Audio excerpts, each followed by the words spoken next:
మాయల వలలోన జీవుల బంధించి మురియుట ఒకాట ధర్మానంద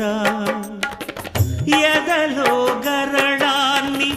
మధుర సుధగా మార్చి నవ్వించుటొక ఆట మోహానంద పసి గణపతి ప్రాణము తీయుట ఒకాట